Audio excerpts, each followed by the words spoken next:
Are we there? Yes, we're here. We're here. And let's see here. We can. Yeah,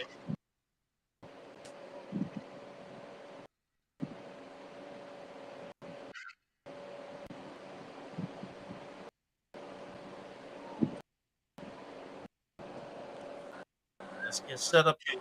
Set up the studio. Trying to get this up online, and then we will shortly begin our podcast here.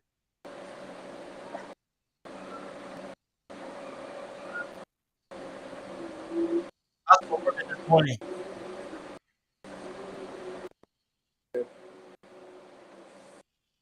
Just hectic in Liberia. That's Yeah. All right. Let's go ahead and get a few things going. We will take control shortly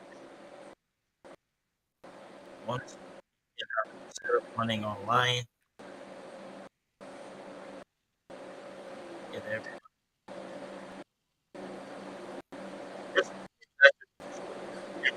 on live here shortly.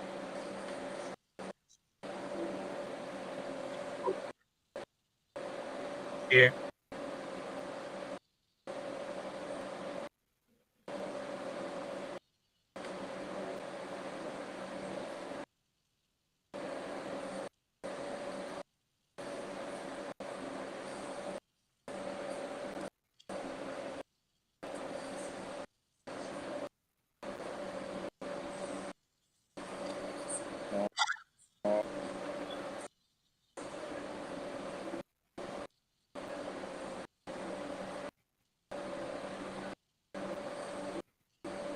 Let me see if I can put this.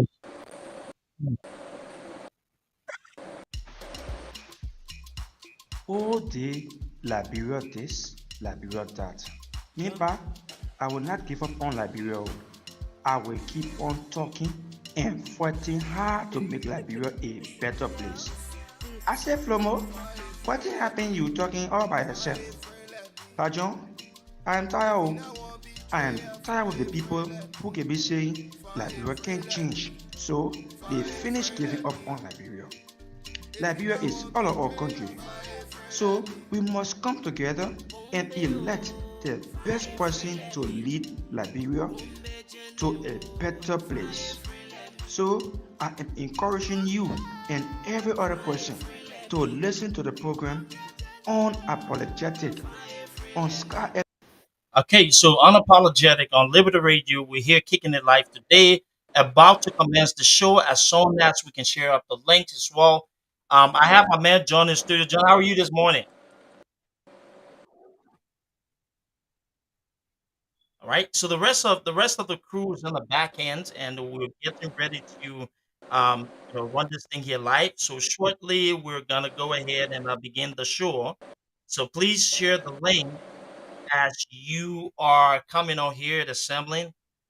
We appreciate all of you. We say thanks for supporting us. Unapologetic is actually back again, and we are happy, excited to make sure we're lending our voice to the conversation here. Meanwhile, let's continue to share the link. Let's continue to make sure we are actually letting our people know that we are back on the airwaves as well.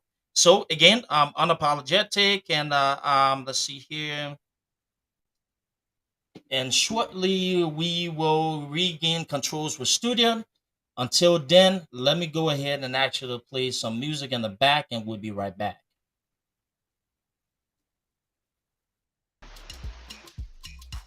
All day, Liberia this, Liberia that. Me back, I will not give up on Liberia. I will keep on talking and fighting hard to make Liberia a better place.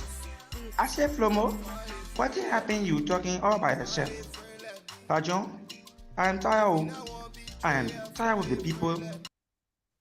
All right, so we're back in studio in Morovia. Our partners connected there. We're about to actually go ahead and actually start the program. We want to say thanks to all of you for being patient with us.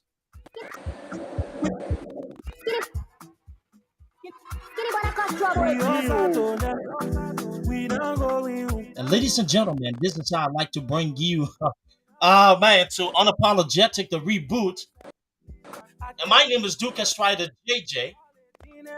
And as we have regained control to our studio in Monrovia on our partners Liberty FM, let me go ahead and cue the intro and let's get this party started.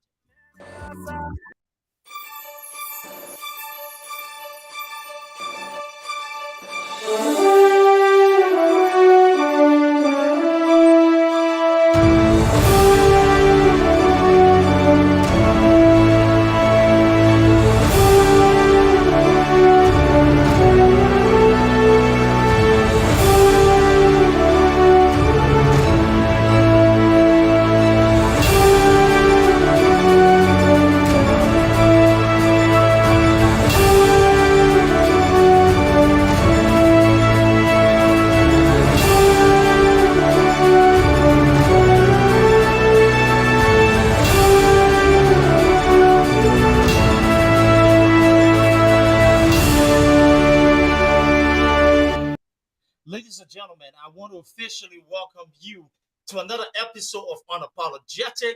And I'm telling you, we've been off air for a long time, but listening, it was not because we didn't want to be on here. We just needed to do things a little different. Until or before I get into the gist of what we will be doing here today, we'll regain control with our partners in Monrovia on Liberty FM. But let me go ahead and bring my team because they've been waiting. We've been up for 3 hours now discussing. And ladies and gentlemen, Gabriel, Emmerich, Miata, how are you guys? How are all of you doing today? I'm doing fine. I'm doing great. Miata is always doing fine, always doing great. Gabriel, how are you today? Duke, I'm doing well. It's good to be back, and I look Absolutely. forward to the conversation that we're about to have today. It's good And I to see see my all man of you Emmerich again. already smiling as well. Emmerich, how are you today? Oh, ecstatic. Ecstatic. That's great. And so we have our partners in Monrovia, Liberty, there as well in studio. Who've actually joined us. John, I hope you're doing great as well as we feed through. And so if you're in Radio Land, if you're in our listening audience today, I want to officially welcome you to the nation's premier show, the show that holds back no punches, individuals who are inclined and understand what they're talking about. The goal is to educate you. The goal is to make sure that we're actually fact checking and bringing you a different kind of flow when it comes to information sharing. Again, my name is Duke Estrada JJ, and this is my team. And I'm excited for us to get into things here today. And so, on that note, fellows, ladies, we've actually done our introduction. And so, our intro says that surviving Liberia's dark political play and how ABC changed the narrative. Let's go back there, guys. We are at that point. It is political season in Liberia, and we see a lot of things happening now when it comes to our battle politics. But today, I want us to retrospect, but at the same time, move forward by actually educating our people about a lot of things that's happening.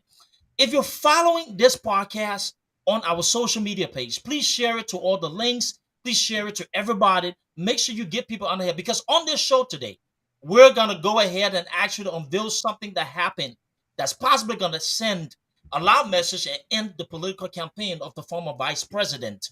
But on that note, Emmerich, talking about Liberia's political play, we've seen this dark world of politics in Liberia.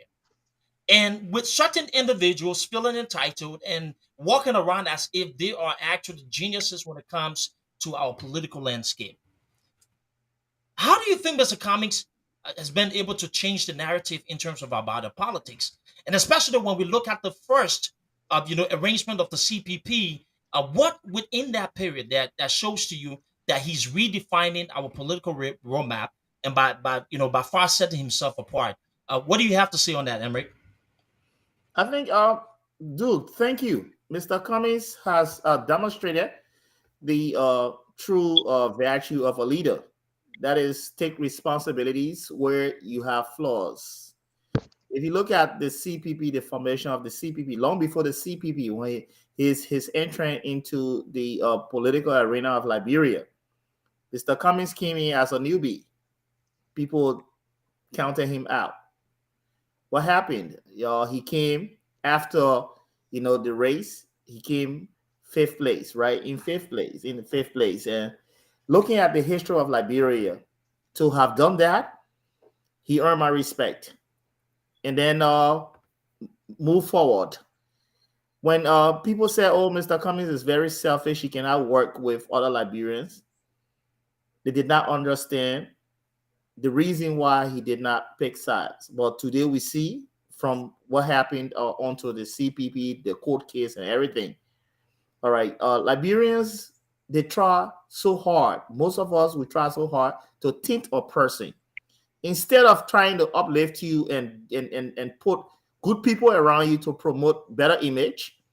They try so hard because we have not seen good things in our country. Most of the young people born after the Civil War or during the Civil War not used to seeing good things, and it's just the truth. The decadence of the society is evident, but our interaction and our behaviors. So Mr. Cummings came in and realized that, look, uh, this country is a country that we have to be inclusive. We have to include each. We have to include each and everyone until we can have the rule of law take effect. We have to include everyone. We can wish hunt. We can be unfactual. We have to use the rule of law to go after people. So Mr. Cummings came to the CPP and says the will of the people, the country. People were yearning to redeem Liberia from this kleptocratic government. All right. So Mr. Cummings, he thought it wise, and it's the reason why I support Mr. Cummings, because Mr. Cummings will see reason, especially through negotiation, to change. He's not changing because he wants to be tinted. And this is the mistake we keep making, dude. We think that Mr. Cummings, his decision, then they use the quote from Albert Einstein. You can't keep doing the same thing, but they don't know the backdrop of the quote. You can't keep using the same thing and have a different result. That's not what it is. Albert Einstein, when he spoke, then it was in a laboratory, an experiment. Liberia is not an experiment.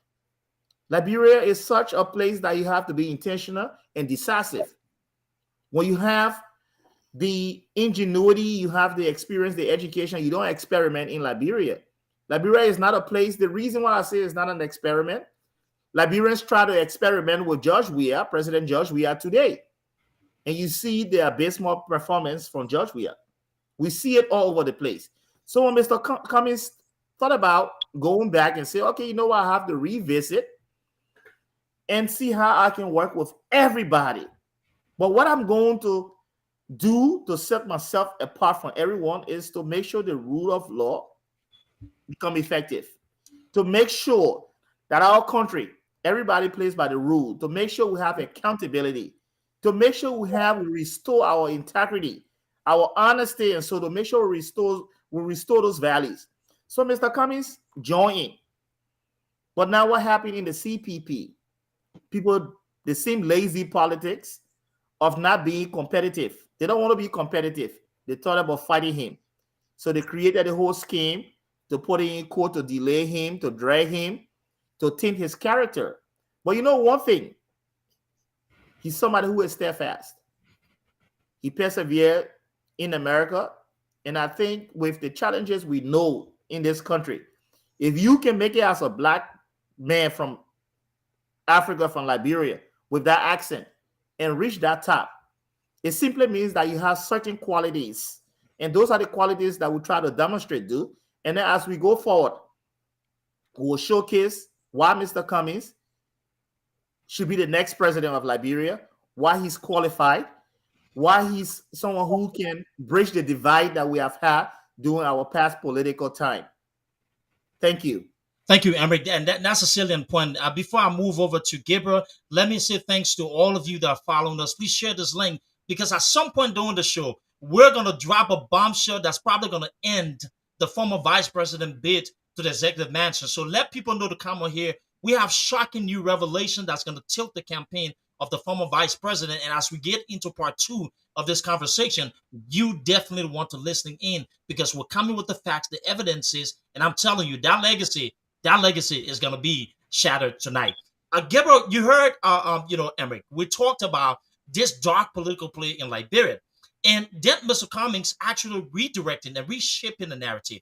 One thing I think about was, the previous election in the United States and how Joe Biden was able to recreate this political map. Right now, moving back to Liberia, we've seen all the attacks against this man. We've seen in the original setup of the CPP, some of those individuals that we've come to know as system characters have regrouped, have actually formed alliances or previously formed alliances under the initial arrangement to destroy this man and actually, send him packing.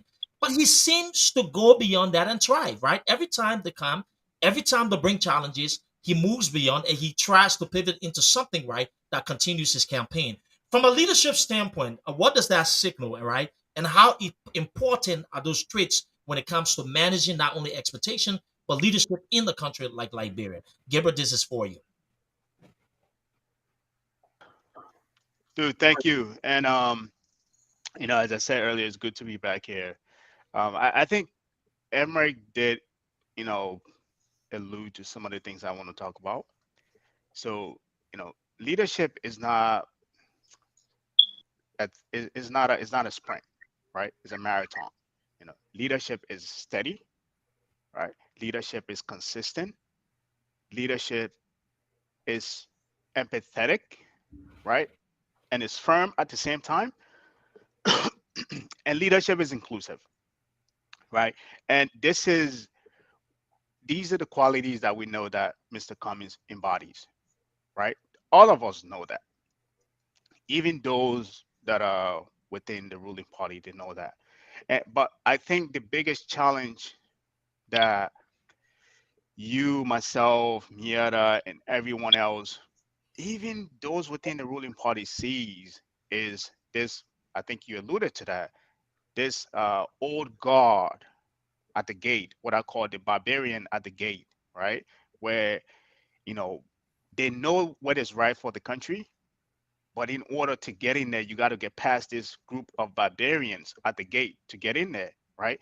And I think for him, I think this is the biggest challenge that he has, to how to navigate the waters to get beyond those people. And we've seen throughout everything that was thrown at him, right? But one thing that I consistently, or all of us consistently see, is that he's firm, he's steady, he's consistent. And what we've seen lately with uh, you know the mentioning of the list, he's inclusive, um, and that's something that we want for the country going forward, regardless of what has happened before. We want a country, and we want someone who's going to lead the country to be inclusive, that build a country or build an economy that works for all Liberian, not because, hey, you don't know how to do this, or you don't know how to do this, or you've done this before, so that means you automatically rule all of the economy of the country, right? We are all flawed human beings, right? And the- a good example is that we live in a country of second chances, right? You cannot do something and that actually excludes you from, you know, being partaker in the economy. And this is the kind of economy that he wants to build. And this is the kind of individual that we've seen so far. And that kind of leadership, to bring it in front of a group of people who are not used to that and say, this is something new, it will be hard for them to accept, right? That's one thing. The second part is, as I mentioned, that there's this old guard of ex politician who feel that they're entitled to this country, to Liberia. That if you're coming, if you they seem as if you're an outsider. They don't want to let you in. So initially he seemed like an outsider, right? But now, as I said, consistency, hard work, right? Empathy, right? That kind of leadership will muzzle through any kind of barricade that you can put through. And that is exactly what is happening right now. It is consistent. He's gradually muzzling through the noise and the fear that are behind some of these guys, these barbarians at the gate, and gradually they continue to see who you know the kind of leader that he is. And this is the kind of leader that we want for that country. So I just wanted to add that to what, and I think, Emmerich did a good job talking about that. But this is the kind of leadership that, Mr. Cummings embodies. And we'll continue to see a lot of that. We'll continue to see a lot of that. He's not fazed by anything that was thrown at him. I think I hope we've gotten through the worst of everything that can be thrown at him. The rest now should be maybe just a lapse to the end of the finish line. This is what I hope. But this is the kind of leadership that we see Mr. Cummings embodies, and this is what we want for that country. Thank you. Thank you, Gabriel. Barbarians at the gates, and Gabriel said it, in a refined way. This is what he has been up against, coming into the system of entitled politicians, individuals who have actually, benefited from the loots of the country. Some of these system characters that have actually exploited the poor people. And here is Mr. Cummings, the poor people champion, the man who's here to champion reform, the one that's been fighting to save the lives of our people, being attacked by the same system, but yet and still, he survives. He moves. He redirect the path, find a new way to get through, and continue to lead his people to the promised land. This has to be an indication that we're up for something that's going to change the trajectory of not only our body politics, but voters in Liberia. But before we go from this segment, I want to go to Miata. Miata, you've heard Gabriel and Emmerich, and you see how these people, entitled politicians, we call them the barbarians. Our people say the wicked people. Yep, that's exactly. Away from our market women, our poor women, even our young people are unemployed in that country. You go to the counties like bunk counties, you see our people don't have access to the government because government now only seems to be for few persons in certain areas. Mr. Cummings is here to change it, and they're saying that they're afraid. I want you to communicate with our Oman and let them know that this man King, the people fighting him, but he's fighting for us. And they need to stand with him because this is time that we give government back to our people, our poor people, our Oman, the children, and all of them, and make it work for them. Talk to them, Miata. Bongane blanya ngongo vei dulu kona kre pada nanga polibe. Leba de radio di ngai ga mai. Kuawa radio di badi nyagangang haba. Lune daga madu. Gibra gara barene. Emre gara pire haba. Ke nyaga miera bongane lunuga nyaga de negapo. Vei ngoma handu. No daga ma Mr. Cummings. Ngaga kwa radio station banga muka. Ne kwadu nwanga tu ye nuwa Joseph Bogano ku papete nwanga kwadu bera yuene nwanga diga dega no la du kre kwate de la kodu hu du je kwadu da kodu do hu no we daga ma Cummings no we ka kwadu daga ma Cummings no we de ne de gara na manga kwadu diga buin na ba diga ne ka diga na diga manga tama bwana vote na the Liberia ni ngadia. Bawela president ponga ngwe kala president Liberia mamoba. Voga president ya more than need to mamoba.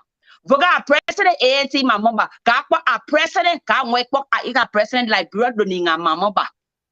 Nenga kwa de Ghana aka nwata mambo de nongo ripa vote na ni.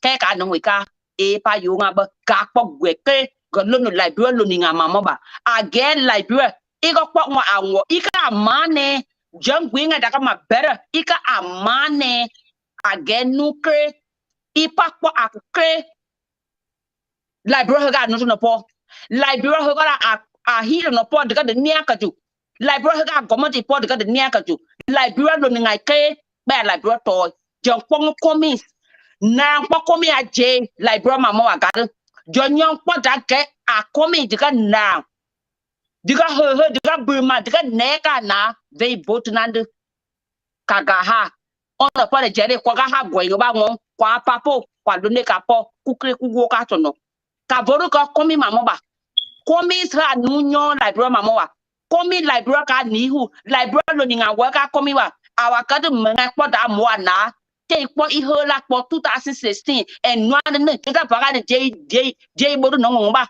da gwoni pe du yolo da gwani pro du yolo kwa ko ngera bo bongane lo ninga nyaga ngabo nyawa miera me ngoma hand ka Michael nyaga nghawa kweng ba ka he ka mama. Thank you, Miada. Strong information to our people. Emmerich, did you have something to say? No, I like, I asked already for Miada we've been busy to teach me Pele. I used to speak Pele fluently. I forgot it. And Miada, that was a nice presentation. I understood a lot and truthfully speaking. And I just like what you bring to this team. So go ahead. That does a good job. That was great, splendid communicating to our people. But ladies and gentlemen, we're moving into part 2 of this segment. Let me tell you something. If you're on this live, you want to share it and bring more people on because we'll drop something here that's probably going to end the political campaign of the former vice president. It defeats his legacy and it shows the Liberian people. To all of you listening audience, let me acknowledge my people. So to all of our listeners on radio on Liberty FM, and this particular podcast will be simulcast and then relayed in Maryland County, in Nimba County, and Bond County as well. So if you're listening in each of those counties, I want to say thanks for following us. This is Unapologetic. We are the nation's premier show. We bring things a different kind of spin to the conversation. We're about the facts. We're about the issues. We're about educating our people, and we're here to stay. But I want to say this. We're moving into part 2 of our segment where we focus on the economic piece of Mr. Cummings' 100 Days Plan. But before I get back, share the link because on this show today, we have shocking new evidence that's going to change or redirect the political landscape and actually show our people, you on radio, my people, my oma and my piggy and my daughter, and you're listening to me. I want y'all to listen to the thing here because the VPA in our point Celine Dion here. We'll go back to him shortly. We'll be back after a short commercial break. Oh, day, Liberia this, Liberia that. Nearby, I will not give up on Liberia. I will keep on talking and fighting hard to make Liberia a better place. I say, Flomo, what happened you talking all by yourself? Bajon, I am tired. I am tired of the people who can be saying Liberia can't change, so they finish giving up on Liberia.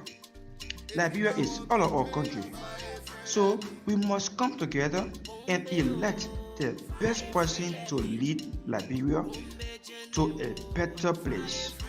So I am encouraging you and every other person to listen to the program Unapologetic on. All right, listen to the program Unapologetic. Let me go ahead and throw a few things. And ANC Global Western Union region. I'm sorry, the ANC Global Western region will be having the 2022 Gala event on December 9 to 11. And so, if you're in the California area, if you're outside of California, the general admission will be $100. VIP will be $250. Mr. Cummings, along with other dignitaries, going to be at that event as well. Please come and show support for a better Liberia and make sure that all of us together are helping Mr. Cummings across Mr. Cummings into the finish line as well. Now, back to our programming here. We're moving into part 2 of the conversation. Now we've talked about, like dark political play and how Mr. Cummings was able to, redirect the narrative there. But I want to move into building economy. So some of you will talk about, what's Mr. Cummings' plan? How is he going to be different, right? What has he done for Liberia? We know he's done a lot for Liberia, okay, including, recently the COVID. Mr. Cummings, when the government struggled to have, oxygen in hospitals, medication, even beds.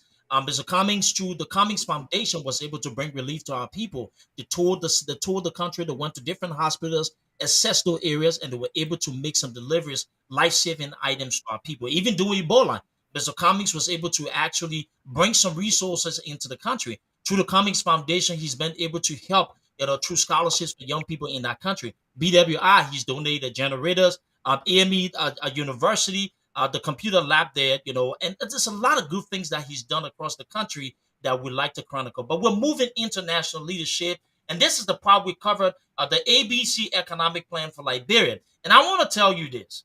I want to tell you something very important here. What I want to say is that today we are about educating our people and laying out the facts. And as we lay out the facts, you will have an opportunity to interact with us and actually express your opinions. But we're going to kick this segment off and just going into Mr. Cummings recently had an interview on Focus on Liberia. And there were a lot of brilliant things he said there. Some of those things were not new to me, but he went a little more in details. So today we'll be talking about some of those things and then going back to our group of panelists to see how best we can be able to bounce back ideas and just look at how those revelations by Mr. Cummings is going to be able to change the dynamics in terms of leadership in our body politics as well. Before Gabriel, let me just say this, Emric. One of the things that I've said over a long time is that I believe Mr. Cummings needed to start showing his control of this aspect of things in terms of the experience and own it. And I think, when he came on that platform, he did it well. I mean, he showed that he was in control and he said, listen, this is my area. This is what I do. And I know what I'm doing. In a country like Liberia, wherein we have actually struggled to build a vibrant private sector, meaning creating jobs for the poor people. Our market women send their children to school. These children get out of University of Liberia, the UMU, all of the major universities, and there's no job. I looked on social media the other day. There was this joke about a video wherein the young man was celebrating his graduation, and then after graduation ends, he's in the street, right? And selling. Well, entrepreneurship is not bad, but if even a young person who graduated wants to find himself in business, there needs to be some sort of processes in place to be able to help them, right?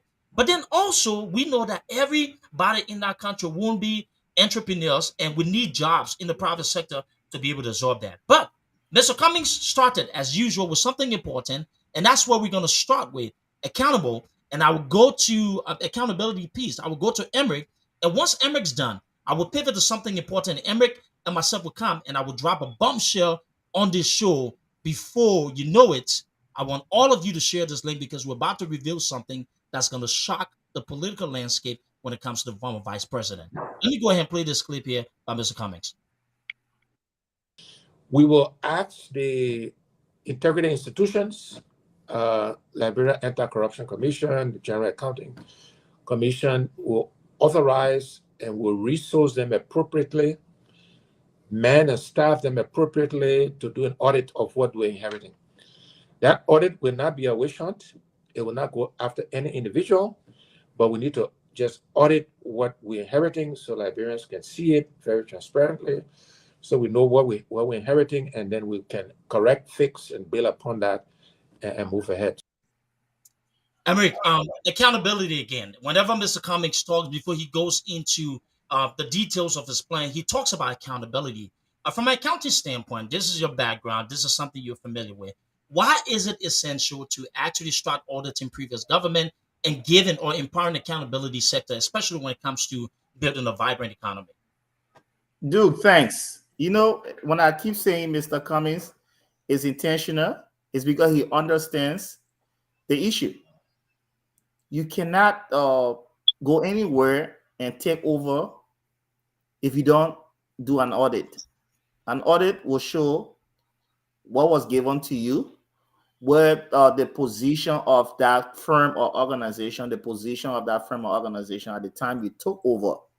So in case there's any lapses, any misappropriation, any misuse, you can find it and you can know who to pinpoint those things to say this person is liable.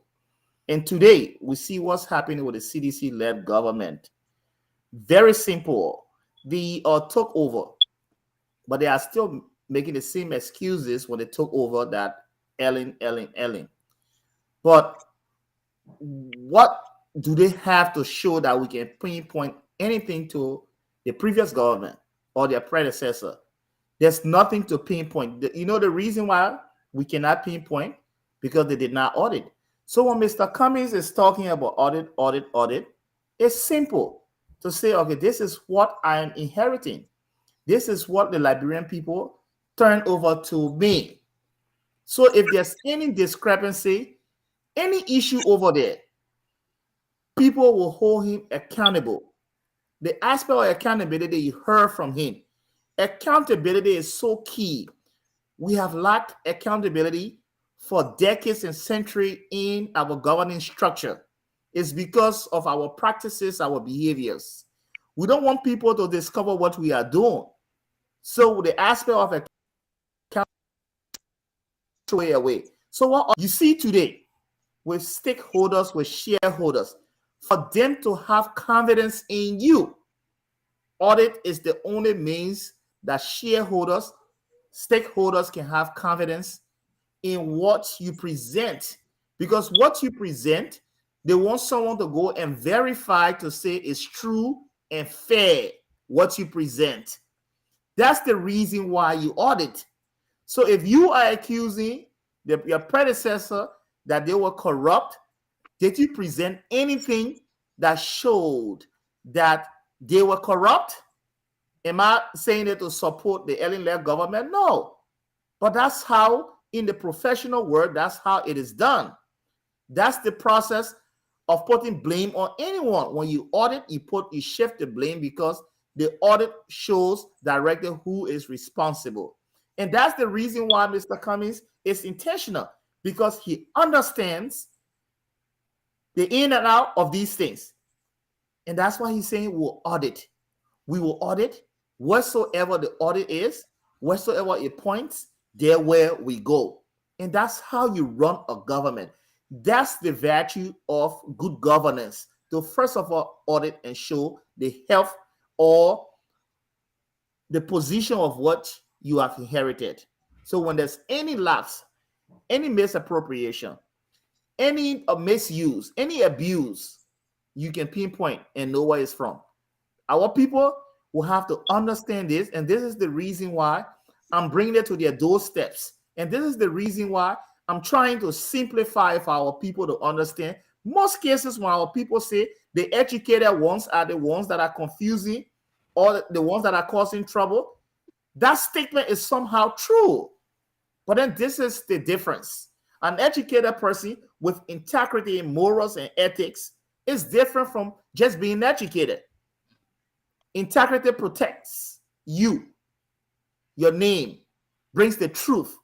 You are guided when you have integrity. That's the difference. Thank you, Duke. Thank you, Emmerich. And before I pivot to Gabriel and then come back here on an important bombshell, let's acknowledge our listeners in Radio Land on Liberty FM, those that will follow us in Bond County and also Maryland County as well. I want to say thanks for following this stream. We are the nation's newest premier show. We bring things different.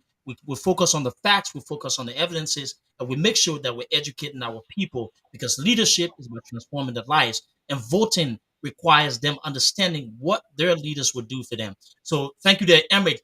Gabriel, essence of holding previous leadership accountable and conducting some sort of background or check or research on previous governments and stuff. Why do you think, based upon that particular conversation with Cummings, that's essential in terms of not only governance, of actually building a strong economy?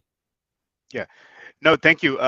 Thank you for asking that question. That is a great question. And I think Mr. Cummings' last appearance on Focus on Liberia, that was one of the things he talked about, that, he, once he takes over, he will have the government audited.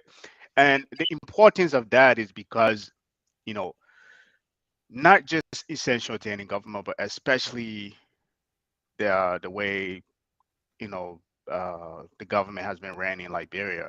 I think this is something that sets a trend to say, this is what I'm inheriting.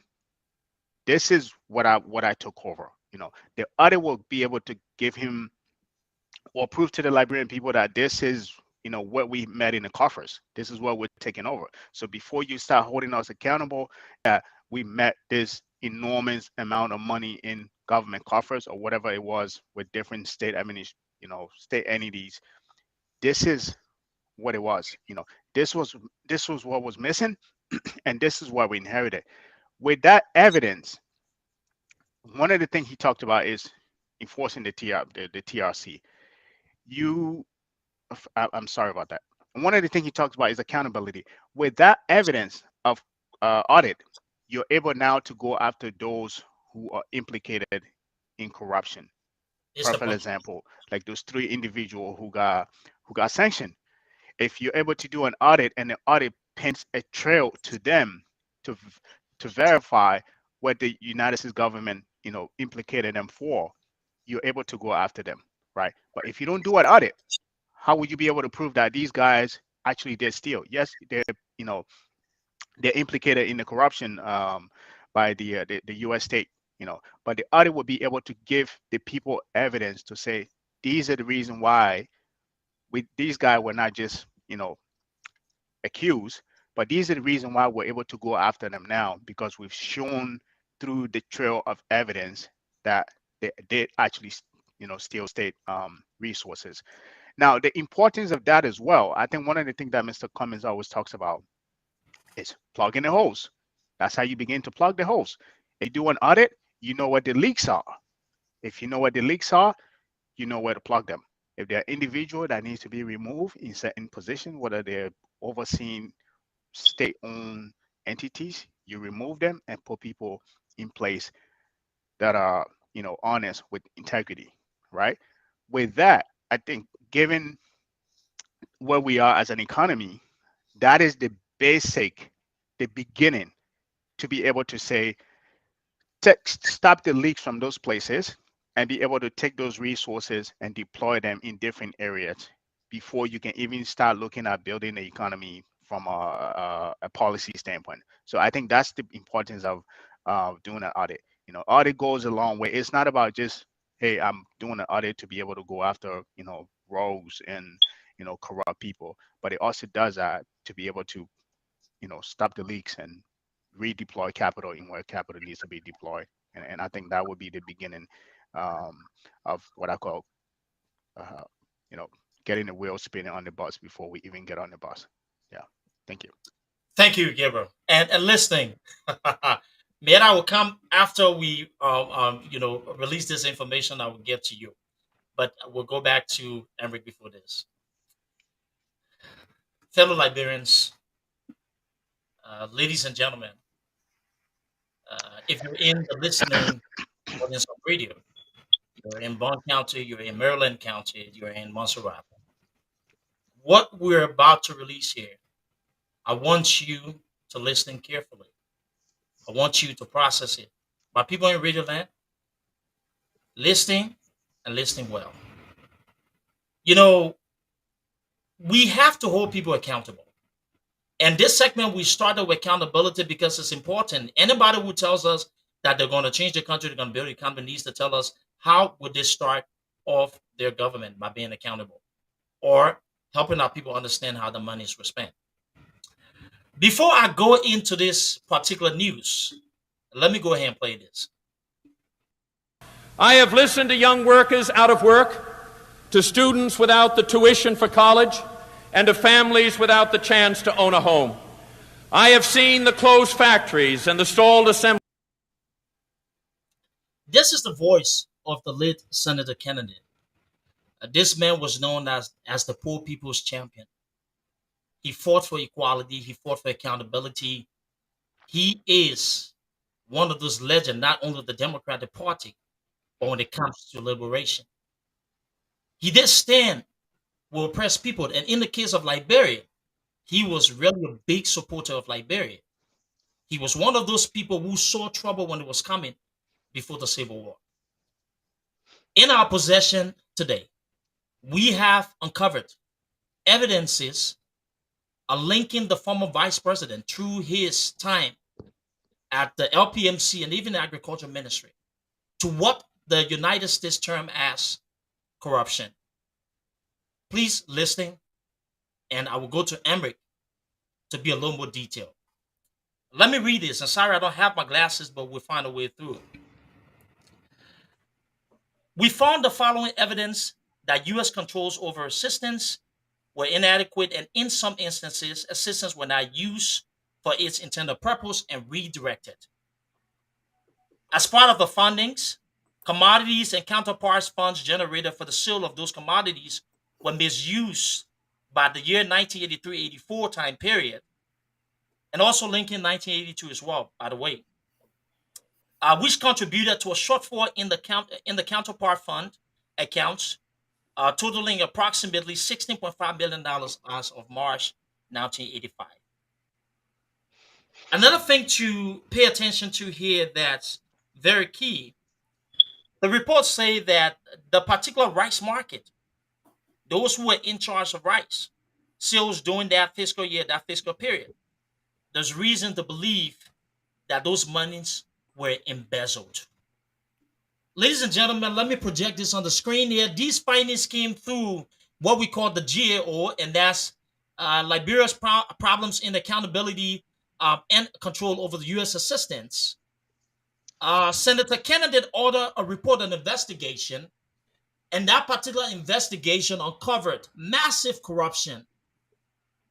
The reason why this is important, because a lot of the noise that we've heard from supporters of the former vice president had to do with his integrity and how he added some sort of value to the economy through his time at the Liberian Produce and Marketing Corporation and the Ministry of Agriculture. Well, these shocking new details assure us that from what the United States is saying here, that the areas of control that the vice president was actually in sync with control were indicted in the U.S. report for massive corruption, in which Senator Kennedy called for actions. And unfortunately, we had a civil war, so some of those people went free. But this is telling, this is really shocking, and this now spins the conversation that the vice president, former vice president, is not an integrity-driven man. And in fact, just as we've criticized other people within the current administration of being corrupt, there's documented evidence linking those institutions, those areas that he was linked to in a U.S. report of corruption as well. I will go to Emmerich here. Emmerich, what do you make of this? How big is this? And why is this now?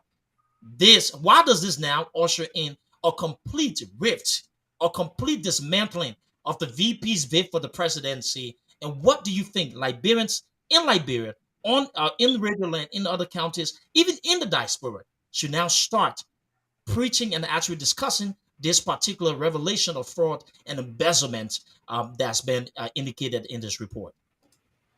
Dude, thank you. You know, one of the reasons why we keep inheriting the same problem is because our people think that this is politics. There are some things that are political, especially when it comes to audits. This is an independent body, autonomous body that's responsible for auditing governments, agencies, and so. When Ted Kennedy, commonly known as Ted Kennedy, Edward Kennedy, at that time he was the chair of the Judiciary Committee around 1979 to 1981, and then later on he had other committees. But what was happening in Liberia at the time? The more money the U.S. pumped for aid, the more our country suffered and the people cried for help.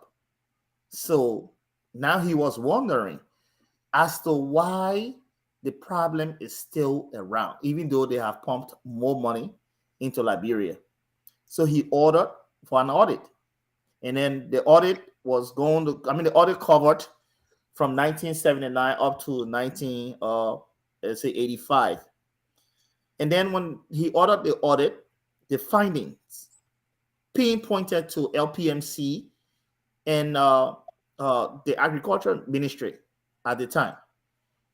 Liberia, the same setup where they have the row funds, where the country will have to put their share there, and the donor agency will have their share there.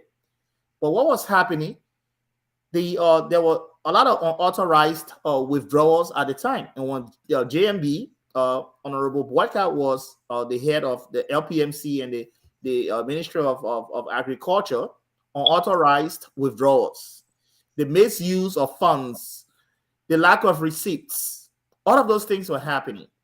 As the result, we fell short of making a deposit the government should have made at the time, up to I think $13 point something million our share. We were not making it.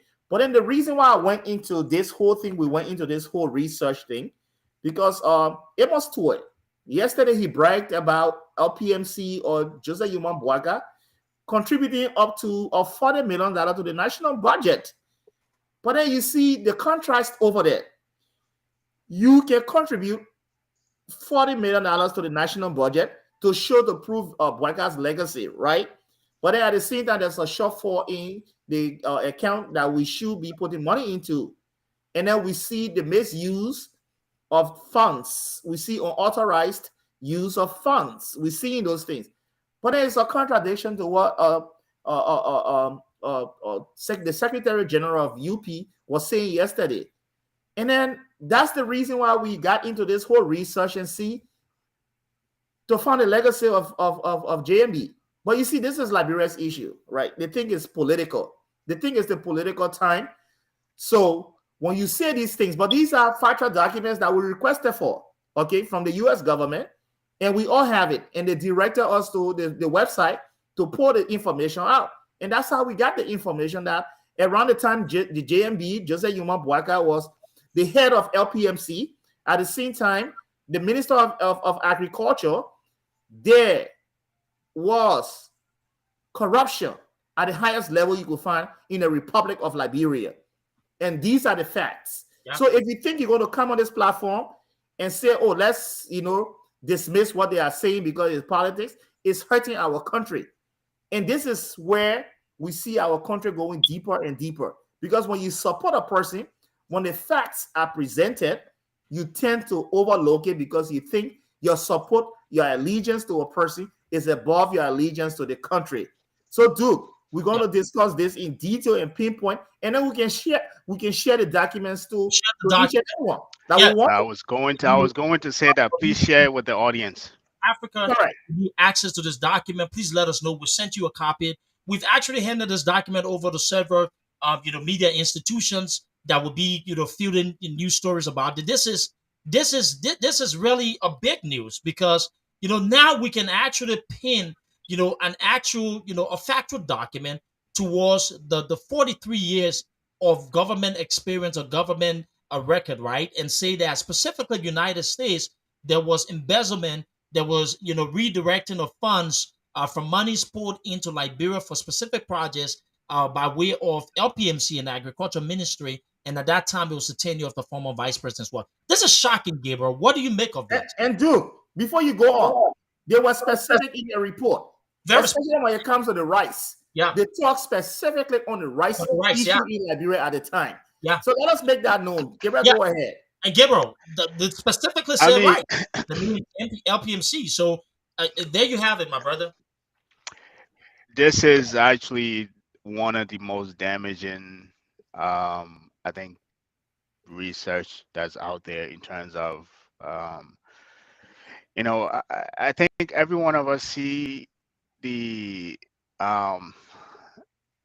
former vice president as an elder statesman, and for those of us who don't go further that back, when you hear people talk about his legacy, we say, maybe this guy did a lot for the country, even though he's, but contrary to everything that we've known so far, when I read this document, I kind of, the first thing I started doing, scratching my head, that first, there was a lot of money poured into Liberia in a period of six years. I think 80 from 80 to 86, right? Yeah, 80, yeah. That's 66 million to military alone, right?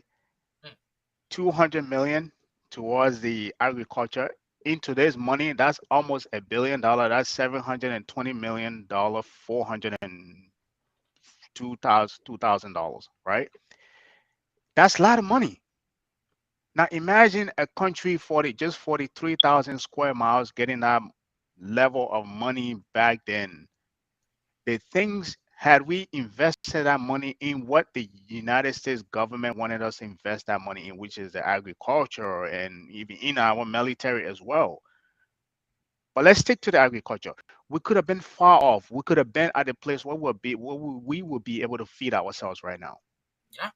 Even with the war that happened, the remnants of those things will still be there. Where to be able to restart it right after the war would have been easier because we have built those institutions in terms of supply chains and build the LPMC to a place where we would have been able to revive it. But in that report, if you read that report, and I hope we share it with the audience, like it's damaging, like there was misuse of funds, misappropriation of funds, and this, I don't think anybody have shared this document. We've never talked about this document before in any shape or form, right? So that now brings shamefully on, and unfortunately, it brings the character, legacy, if there was anything left of it, of the former VP under Gabriel, could this be the reason why the former vice president was fired after this report came that. out? Now we kept hearing that he was fired. Now it makes sense. It makes sense why he will be fired. You cannot misappropriate this quantum of money and still anybody would want to be, you know, make you manager for a state-owned enterprise, especially one that is strategic to its economic, to be able to, to feed itself, right? Wow. So, I mean, I will hope, I will hope that we can have somebody from, the Unity Party to be able to answer these things. Like, what do you even make of this? How do you even formulate any argument to say this is a lie? This is from the then Senator Ted Kennedy, who's actually here from here in Massachusetts, who actually ordered that report and is out there in the archive. And credit to Duke, credit to Emmerich, was able to pull that out and bring it to the limelight. So there's nothing left of it. There's no integrity now. It's integrity that, they claim that he has, he's 40 years in government. He's able to contribute 40 million to, to the budget. Then, all of that is lie. This is his history. This is his record that was just poured out right in front of us. So from all of us to all of you guys, please do take a look on it. I will say this and I will land. I always tell Liberians people that if you want to look to the failure, the reason why we fail as a nation, we continue to fail as a nation, don't look to your fellow. Go back to the economic malfeasance of the people that were in power. And the trail are there. The trail are always there. And they continue to be, we continue to dig up this trail. So every time we dig up a trail, it drags somebody else for in a fire, and unfortunately, this is an elder statesman whose foot has been dragging the fire. And I'm sorry that we have to be the one to have to burn it, Exactly. So It's not that. And let me say this, guys. The document we're quoting, of the alleged embezzlement and corruption linking, the vice president, right. is from United States Archive. All of the things that we stated here are aligned with this particular document. It is factual. It is alleged in this document that the former vice president, meaning those areas that were within the control of the former vice president, were implicated in a U.S. investigative report ordered by the late Senator Edwards. We say that from what they spoke directly of those areas on the rights, that that those particular areas were actually a part of what they believe a massive widespread corruption. So it is alleged in this document that the former vice president areas of control, LPMC, the agriculture ministry, those were key areas that were found to be in violation and actually partaking in widespread corruption per this Yep. document. It was alleged. I Duke, just wanted to Yep. clear that up, and it's on the document. These are factual documents from the United States Archive with key information on there. You can ask for the documents. We'll send that information as well. But these are things that we're quoting, and you see it on the screen here. We're reading, word for word what's on the document as well, and so people can know. If you see here, this was through a report that was actually ordered by our Senator Edward M. Kennedy of the U.S. Senate, and you see the file number on it from the office Yep. as well. This is how you know that these are records as well, and we'll be willing to provide that to media institutions who want to be able to use these documents as well. Mieta, Perfect. let me come to you, and then we'll go to the tail end of our show there. Wow. Look, I don't want to be the guy going after an elder statesman. And this is in no way trying to be disrespectful to nobody. But this is talking about Liberia. I'm disappointed. If you can hear from my voice, I'm really shocked. And It is disappointing. is this It's somebody if we this hold in regard, yes, high if this was the regards. United States, I guarantee Yeah. you there would be a complete end to the political bit. There will be a press conference, and that particular candidate will be exiting the race as we speak. But And Duke, what's really sad for me, imagine the kind of money and what it could have done even for the people of Lofa or the Yep. people of Liberia. Lofa has been the breadbasket for a long time. Those Green Yep. Revolution was based on these things. And imagine if those monies were going to be used for its intended purpose. So I'm a little disappointed. But Miera, we Duke, have a show to do to complete here. Miera, I just want you to please reach out to our people. This is shocking news. And I want you to tell the people in our villages in our town, in Bond County, to all our people be listening in Nimba, in Maryland, what is it we've uncovered and why it is a sad day for Liberia and Liberians overall. Ngane bla, Liberia bla. Go ahead, Huh? Miata. Go ahead. go ahead. Ngane bla. Liberia ka woman tempo ihe la ku lopo na temwa ku tanga ku ka lopo na nga. Pa be boga ne diga goma de hu. Da fa po goma ti hu po ihe po ten ku tanga ku ka lopo na. Ka tanga de ga ka tanga ka di wa. Gaba bahang gapa bahai yonga no ga do ne kene no ga do ne ka ngoma ten po pa be boga igala LPNC Gawon agriculture ministry who ka gaba bahar ka one mangai you know the party that pa diga poro going ba diga kada oh pabe baga gang like rubber ka gaba ta nga de ka gaba ta nga de ka awo yoma awo de like drop on a temba like bureau ko pola like bureau kui ba ke po mongi ba ke ku yenga hanga ngai ba ke ku yenga ten nwanga wo dra wo ni like bureau ba diga kada da baraga like bureau ka de wo me ka gor ka ju du Emre Gabriel the K Gordu Kuke that guy Gorha lepo because katanga Liberia loninga ma ko ka ngai ka le ka de le het ko ba ta ba ku le ka pa be boga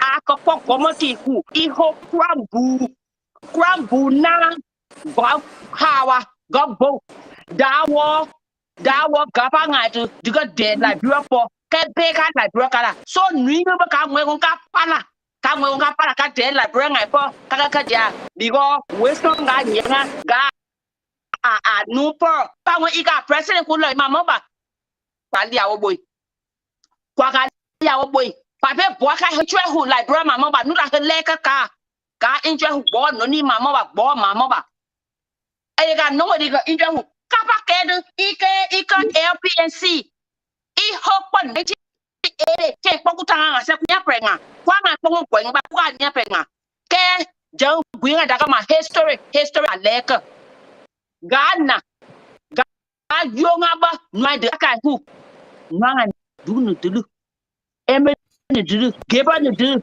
na ka nyaga kwa pa nu da hada pa wa gwen nu da hada wa pa ga gwen mu ga gwen ga ba Liberia loninga vola bonga ne loninga Liberia loninga 16 country to quarter Liberia kaka ngai labo Joseph Boaka heka president Liberia mama ba Liberia ba won di po gwinga daga ma donje Liberia ba won di po iko po noi ba ka plati ka nga ka plati gwen ha gwa ma ondo ma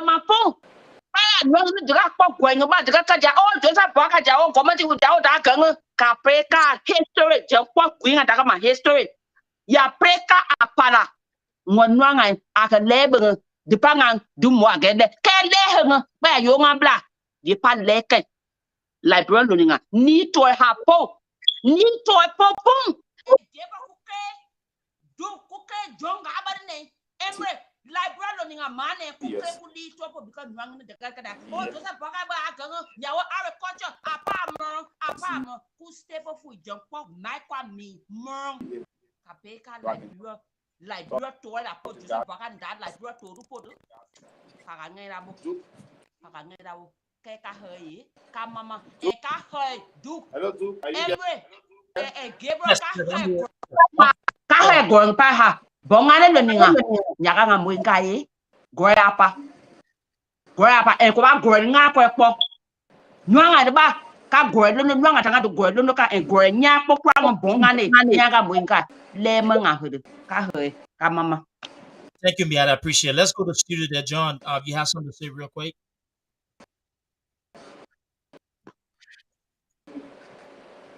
John, I'm hearing you. You want us to take a quick call and segment?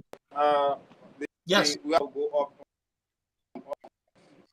All right, perfect. So with something over there, I think, guys, what we would that I think next week, I think it's fair that we continue this conversation and then probably take calls. We ran over because of because of how detailed this information was shocking. We went over time a little bit, and I think we really need to come back to the next end of it and cover that as well. But let me go to Johnny's studio so he can just give his thought, and then studio can exit as we move towards closing this as well. So John, you there?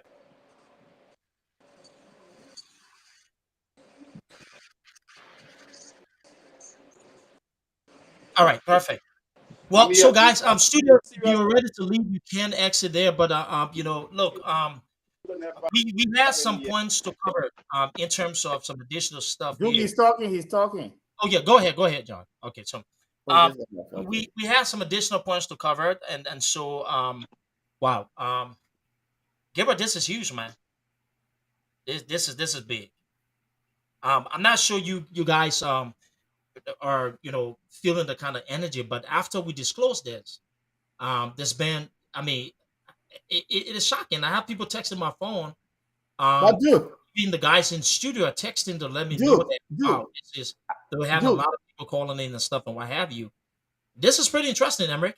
yeah, but Duke, Yeah. you see when you talk about legacy, people don't talk legacy. People feel it. All right, let's be realistic.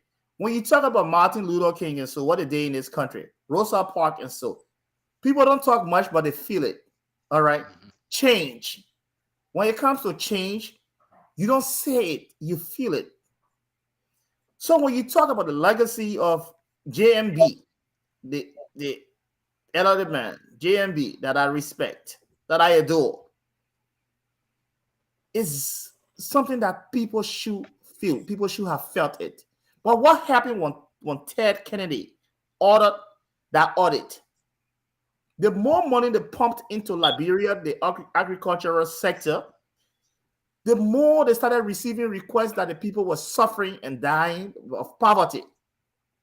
And he was wondering, how can you put so much money, billions of dollars, today is billions of dollars, I can say, into our sector. Yeah. Money, but right? now we are realizing nothing. So he ordered. And then you know why?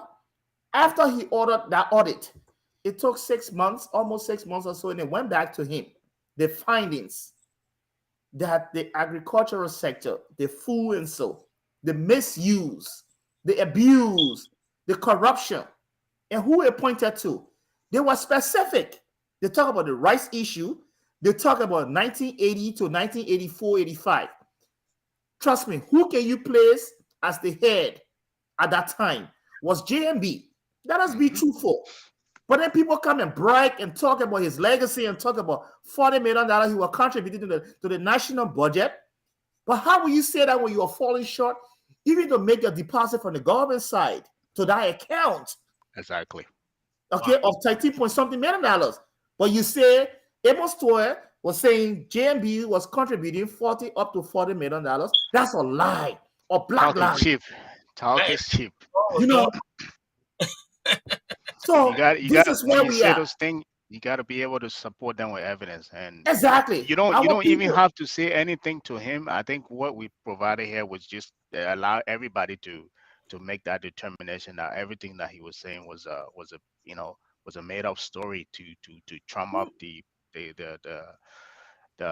record of the vice president, the former vice president. But everything that was shown here, it shows that he was not even qualified to be a manager at that level, technically. Absolutely. But Gabriel, the worst part, for you to be a young person who should have a progressive mindset, okay? to come and try to defend someone who did those things before you were even born. To come and see you try to be emphatic, to stand up and defend something like that. I will tell It's you very this. embarrassing. It's embarrassing to be on. Yep. It's very embarrassing. It is But you embarrassing. know they're going to take this whole thing again and think that, but the you know, the evidence are there, so they can't do nothing. You know, when you now when you pump them with the evidence, when you show it to them, they don't have nothing to say, so they will come back with all kind of nyama nyama. That one they will come back with. But the evidence are the history, you know, will not lie. If I'm on Cummings' team and something factual comes about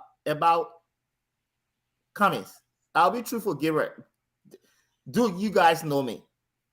This is something that I don't do. In as much as I support him, right? Something factual, evidential comes up about him, I would never ever stand and put my integrity on the line and defend it. And that's the reason why I stand with him up to today's date. Because it's something that we can dialogue, it's something that I'm dissatisfied with. I will tell him, and we're going to find a way, common ground, and so. But to defend immorality, unethical behavior, corruption, misappropriation, misuse, abuse to the system that is keeping our people backward up to this day. Damn. Right? Then you still want to try to recycle that person and bring that person back. I'm not in support of Edwin Snow, but to tell a person that you will pay for it one day, I will never speak that way to anybody. Trust me, I don't have that vindictiveness in me. I will disagree with a person, but you know what it means? I'm telling you that if you make me the director of the Liberia National Police with that type of mindset, I will target people. I will chase people. I will witch hunt. And that's the divisiveness, the vindictiveness in JNB that we all see. We don't have to sugarcoat these things. I see people on their platform sometimes. I just don't pay attention to their comments because this is the political era we are in, where people, you know, can support wrong, but they want something different. They support wrong, but they want something different. So thank you guys. Nice show. I appreciate this. Wow. Look, Gilbert, I think next week we're going to continue on the economic plan and go into the lending and all of that aspect. I think we've really covered a lot today, and I think we should let the people who have the chance of listening and not extend it by 1 hour 12 minutes to see that on this show today, for the first time, through a U.S. document, it has been alleged that the former VP, through the office he occupied, was connected to fraud, embezzlement of funds directed. So this is the first time we have direct evidence linking him, and to have those documents and put on there, and I said, as alleged in a U.S. investigative report. I mean, this is definitely troubling, and I really look forward to seeing a lot of our media institutions picking this up and discussing it, because these are things that the voters, people need to hear. Let's forget voters, Liberians overall, and I'm glad we're on radio and we have people in several counties listening to this information as well. So, guys, let's go ahead and just recap and our show for today. And so let me go to say ladies first. Or you know what? Well, allow me to close out today, so we'll come back to her there, right? And that. So let me pivot to Gibber. Gibber, we've covered a lot today. What's your final talking point in terms of what we've unearthed today? I mean, I think there's one message I want to, for those that are listening to it, there's one thing and this is piggybacking on this report I just came out. I think we're in a political season where everybody, everyone has their own candidate that they're supporting or they're leaning towards. But as I would say, if you're supporting somebody, if you're supporting whatever candidate that you're supporting, make sure that you know that candidate very well. Make sure you know their history. You don't want to be in a position that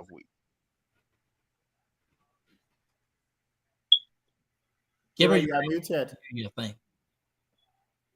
I think your mic is off, Gabriel. Your mic went off, Gabriel. We're not hearing you. We're not still hearing you. All right. So while Gibber's working on that and stuff, once he comes back in, Emmerich, please go ahead and say your final point. and then when Gabriel comes in, we'll get back to him. All right, Duke, thanks for the opportunity. Listening audience, thank you for being on. Your patience, uh, your the gratitude to you. We owe this to you to speak the truth, nothing but the truth. And I think it Can is you guys hear me? Yeah, Yeah. okay, Gabriel, you can go ahead. Go ahead. Yeah. So as I was saying, I don't know what happened there. No, I'll be very quick. As I was saying, we all have candidate that we're supporting, but you have to be very careful who you support, and and know that person's history, know who they are. They shouldn't just drum up, level, that they have integrity from a past, and you just jump on the bandwagon, right? And unfortunately, in the case of the former vice president, and I think this document that came out that we uncover is very damaging, on his part. It just lay out the history of who he was as a person, the money that he came in contact with, and how he was able to manage that money or lack thereof during his time. And it's evidence as to why the whole Lofa being the the breadbasket, and developing that county into the breadbasket, and making it sustainable, never got to where it needed to be. So this is the document that was just revealed. So for all of you guys, I want you guys just look at the document. I think it's about 5 or 6 pages long. Read it. It has a lot of stuff in there.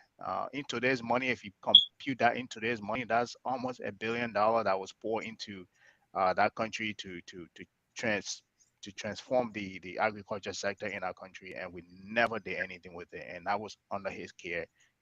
I would love to hear his people what they're gonna make of it. So again, thank you guys for following us, and hopefully we'll be back here next Saturday. Thank you, Gabriel. I appreciate it. Emric, can you go Yeah, quickly with closing? yeah, Duke, thank you. I think we have said enough. I don't want to bore the audience. We going to disseminate on fact, factual information, and so on fact basis. You see, this is it. Liberia, we think we can move our country forward. We think we want something different. We think we want development. We think we want those good things we see in other countries. If we continue to support the person we support, even if they are wrong, okay, that's bad. And I'm talking to, the voters out there. A lot of qualities I see other people, okay, and I have to be truthful. But it's about who can move our country forward. Our country, when you look at some of the things that we are lagging behind, especially when it comes to economic growth, is vibrant private sector. We don't have a vibrant private sector. Who is best suited to create a vibrant private sector? Who is best suited to institute or implement, the rule of law and then hold it to the letter? Who is best suited on those things? When you want change in any organization, and it's true, you can't bring people in that organization to be the head, to champion change. You can't bring people with the old baggages to champion change. Can you work with them? Yeah. But you need somebody who is from the outside, will change the culture, will change the ethics, the morals of that organization. It's something that is tested and been done everywhere. Mr. Cummings can do the job. He understands it. He's been through before the CPP, up to the CPP, all of the chaos. He went through the chaos, but he was still settled. He was still steadfast. He still maintained his temperament. His posture, you listen to his tone. He was never there sending text messages to Mo Ali or so and attacking and say, you see, I will come after you. You will pay for this. Mr. Cummings is not that person. You need a unifier, somebody who's going to unify everybody. You need a person who will not look at the country based on tribal lines, but they be inclusive and include everybody. That's the person we see in Mr. Cummings. That's the reason why Mr. Cummings is not uncomfortable when you're asking the question about base, what county, and so. He does not relegate the issue of Liberia to a county, to a tribe. That's the person we need in our country. Or somebody who will not see and say, accuse the people from Grand Jida, accuse the people from Nimba, accuse the people from this place and that place. We don't need that in our country. It's so easy to champion change. If you see people, everyone as Liberians, if you see us as Liberians, then see us as from this tribe and that tribe. Mr. Cummings, he has the experience. People always say this, the private sector, he was into the private sector, but if you look at his activities with Coca-Cola or Pillsbury and other places, you will tell that Mr. Cummings is the one who can move the country forward because he knows how to create jobs. What do we have? The youth, the whole youthful population idle in our country because of no jobs.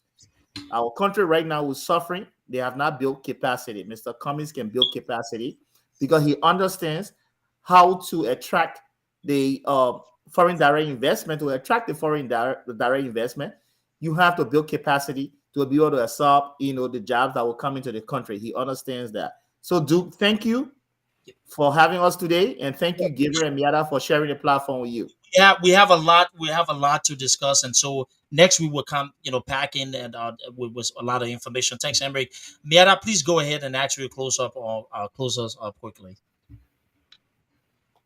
Thank you guys for letting me on this show. Liberia is where our neighbor strength are, like I said. Mama Liberia come first, So everything that is going on, we take our time and come on this platform to just talk about Liberia. Because I always tell people, if Mr. Cummings was this selfish man, this man would have sat in his comfort, his home, with his grandchildren, with his wife, and he just enjoy himself because he worked for his money. We all in this country working for our money. So we can realize you don't want nobody just coming talking just that kind of yo-yo way on you. But this man loved this country. Like I was just telling somebody, I said, everybody, if you did when you open Facebook, everybody graduating. We have all these graduates. But these people have gone to school. They're not graduated. Put all that stuff on Facebook. We all there cheering for them. We telling them congratulations, but where is the job? What are they gonna do? Young people, older people, the kids, what are they gonna do? Instead, they'll be in a different inbox. And they don't want to do it, but because they have to survive just to make it in life. And that's not the kind of country we want. That's not the kind of country we want Liberia to just be. We want to be proud of our country. And Liberia is a sweet country. And there's a man called Alexander Cummings. Alexander Cummings. Like I tell Liberian people, I tell my people when I'm speaking to my fellow people, we need to give him a chance. He's Liberian too. He loves this country. Let's give him a chance. And y'all know Mr. Cummings is the best man for the job.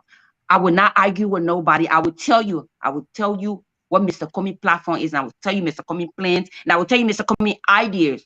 I will give it to you. It left with you Liberians.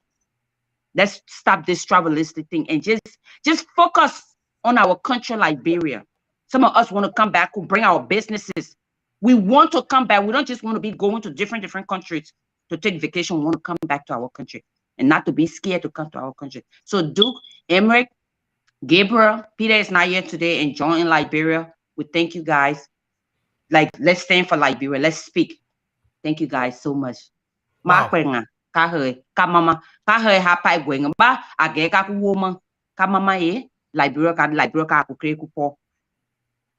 That's Miata Dakina. That was Gabriel Carter, the man in the house, the business financial guru. We have our accountant, Emric here. Miata, entrepreneur, our Pella queen, and she does it all as well. Ladies and gentlemen, what you're listening to was a reboot of Unapologetic. We're back on the airwaves again, coming heavy with passion, with a lot of information. Today's on the show, we unearthed a ticking time bomb. Well, let me say, a bombshell, like to say. But we expose something vital. It is important for you, Liberians, followers of this show, to now listen to it and spread the message. All we can do is lay out the facts, tell you the truth, let you know what's happening. It is now your responsibility to re-listen and share with somebody else. Today, we became the first show to link the former vice president allegedly to corruption using an official U.S. document. We want to say thanks to all of you for following us. And thanks to all of our people in Radio Land, including Maryland County, will be listening to the rerun of this podcast of Unapologetic. I'm excited. I am definitely fiery. Gibra is, Emmerich is, Miata is as well. And we look forward. So our show comes on 2 times a week. On Monday, Miata and Yumotro will lead the traditional side with your tribal, your dialect languages and stuff. And then on Saturday, the team, Emmerich, Peter, Gabriel, Miata, and myself will be here to be able to recap. And if during the week there's a major conference by Mr. Cummings, we will carry a breakdown on radio to be able to educate you as well. My name is Duke Estrada JJ. I am Liberian. We all are Liberians. And today we want to say thanks for following us. Until next time, my people, allow me to enjoy myself. So many things, so many things, so many things. So.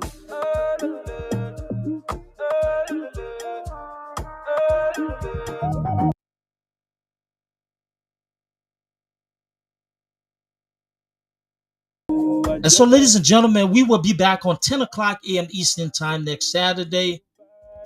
We're on radio 3 o'clock p.m. in Monrovia, Radio Liberty, Tubman Radio, and hopefully Radio Bunkies as well. My Kisi people, I took in it. Allow us say. And on that note, my name again is Duke Estrada JJ. I appreciate all of you, your time and your effort. Thanks for following us. It has been a really great presentation from my end. And I just want to say thank you. Thank you for all that you do. Thanks for listening to our message here. I appreciate all of you. On that note, see y'all later on.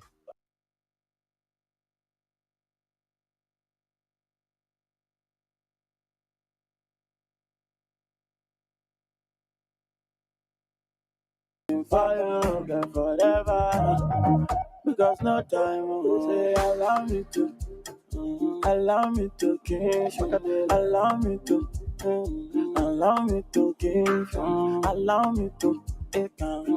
me to allow.